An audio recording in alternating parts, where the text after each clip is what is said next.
Olá, seja bem-vindo a mais um podcast Defensores. Tema de hoje: quem é a mulher de Apocalipse 12? Com o irmão Raí Reis.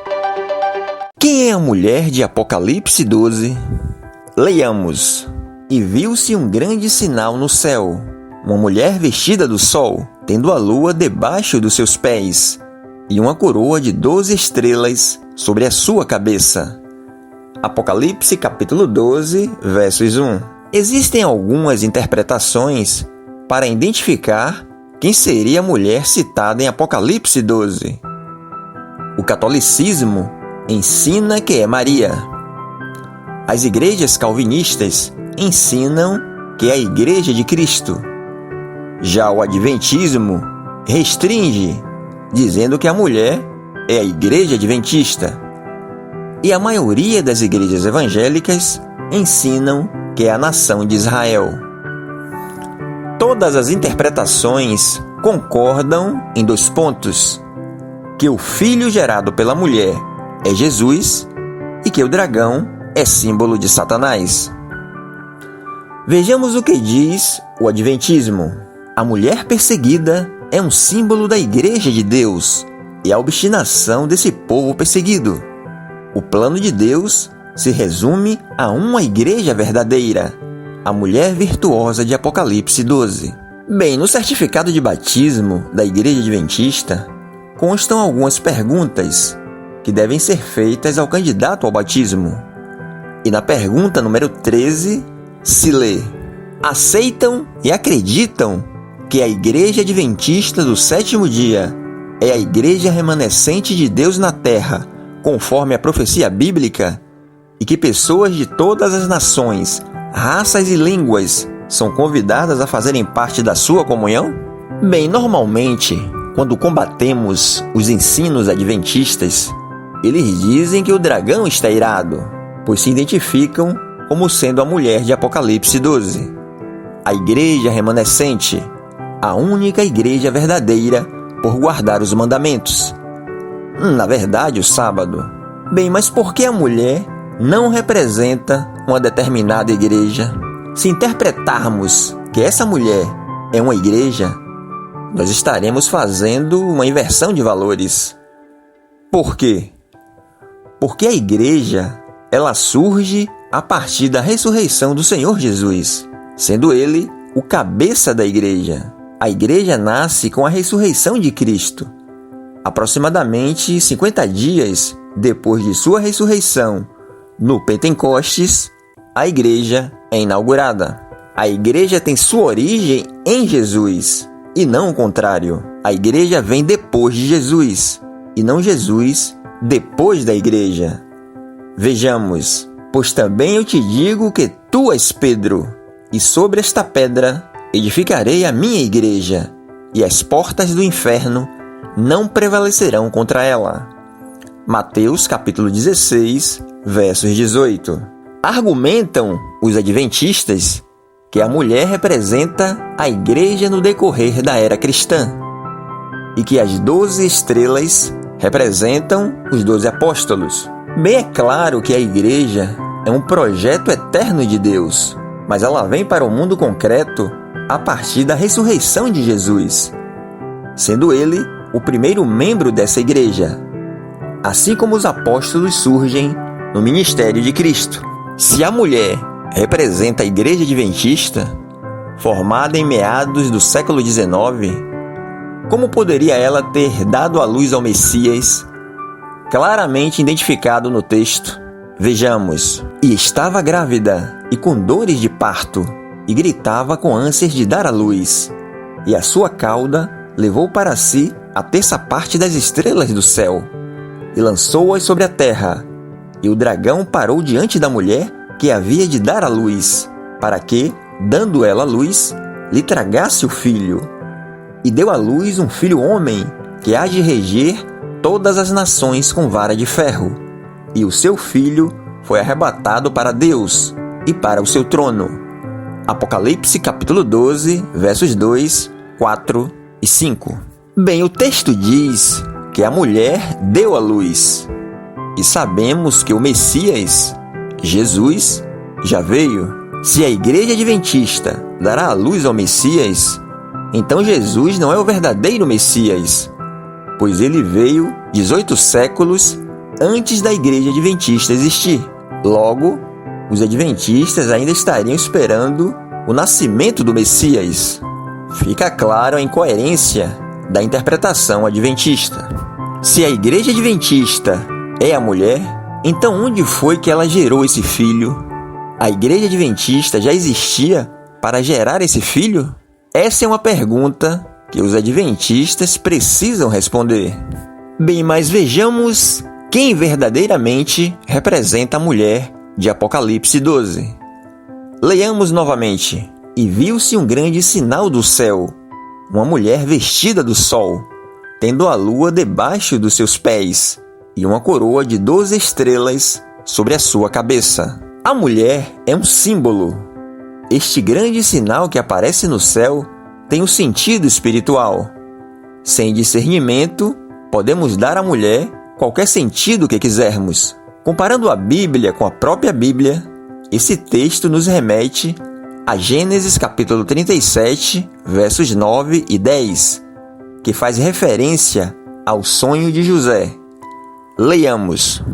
E teve José outro sonho, e o contou a seus irmãos, e disse: Eis que tive ainda outro sonho, e eis que o sol e a lua e 11 estrelas se inclinavam a mim.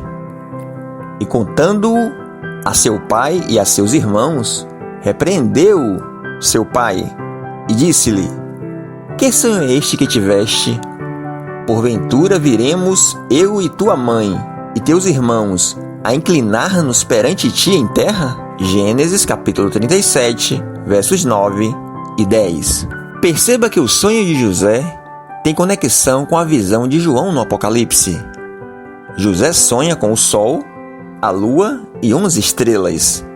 E essas estrelas, essa lua e esse sol se curvam perante ele. O sol e a lua representam Jacó e sua esposa, e as estrelas, incluindo José, representam as 12 tribos de Israel. E o próprio Jacó, que Deus mudou o nome para Israel, representando a nação de Israel.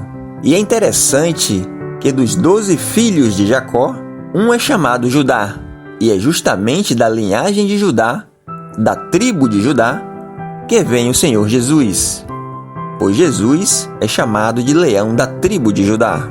Segundo a carne, Israel deu à luz, gerou Cristo.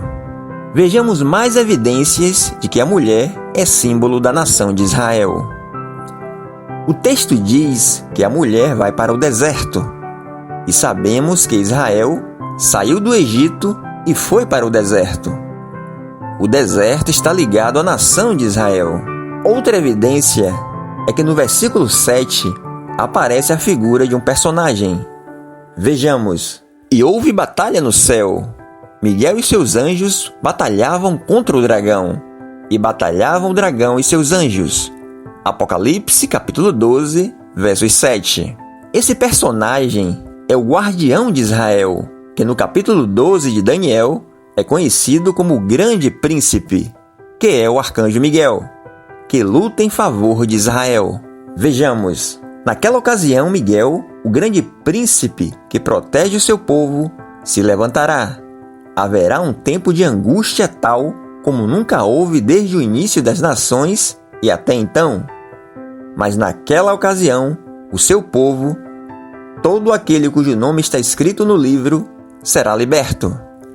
Daniel capítulo 12, versos 1. E mais outra evidência é que Israel é sempre retratado como uma mulher. Vejamos alguns exemplos. Portanto, agora vou atraí-la, vou levá-la para o deserto e vou falar-lhe com carinho. Ali devolverei a ela as suas vinhas e farei do vale de Açor uma porta de esperança. Ali ela me responderá como nos dias de sua infância, como no dia em que saiu do Egito. Naquele dia, declara o Senhor, você me chamará meu marido, não me chamará mais meu Senhor. Oséias capítulo 2, versos 14 a 16. Assim diz o Senhor: onde está a carta de divórcio de vossa mãe, pela qual eu a repudiei? Ou quem é o meu credor, a quem eu vos tenha vendido? Eis que por causa das vossas iniquidades é que fostes vendidos, e por causa das vossas transgressões, vossa mãe foi repudiada. Isaías capítulo 50, versos 1. Antes que estivesse de parto, deu à luz. Antes que lhe viessem as dores, nasceu-lhe um menino. Quem jamais ouviu tal coisa? Quem viu coisa semelhante? Isaías capítulo 66, versos 7 e 8. Porquanto ouço uma voz, como a de uma mulher que está de parto, uma angústia como a de uma que está com dores de parto do primeiro filho. A voz da filha de Sião, ofegante, que estende as suas mãos, dizendo: ó, ai de mim agora, porque já a minha alma desmaia por causa dos assassinos. Jeremias capítulo 4, versos 31. Agora, por que gritar tão alto? Você não tem rei? Seu conselheiro morreu, porque a dor seja tão forte como a de uma mulher em trabalho de parto. Contorça-se em agonia, ó cidade de Sião, como a mulher em trabalho de parto, porque agora terá que deixar os seus muros para habitar em campo aberto. Você irá para a Babilônia, e lá você será libertada. Lá o Senhor a resgatará da mão dos seus inimigos. Miqueias capítulo 4, versos 9 e 10. E por fim, foste como a mulher adúltera, que, em lugar de seu marido, recebe os estranhos. Ezequiel capítulo 16, versos 32. Veja que sempre as Escrituras compara Israel a uma mulher. Todas essas evidências indicam que a mulher vestida do sol é Israel. Ela é símbolo de uma nação. É inegável que é um resumo de todo o Velho Testamento, de tudo aquilo que Israel teve de passar aguardando o Messias.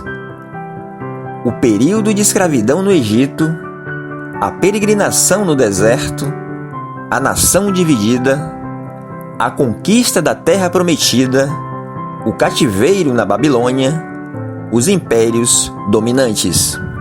Não há dúvidas que foi esta nação que deu a luz ao Messias, que ascendeu ao céu. Vejamos o verso 17.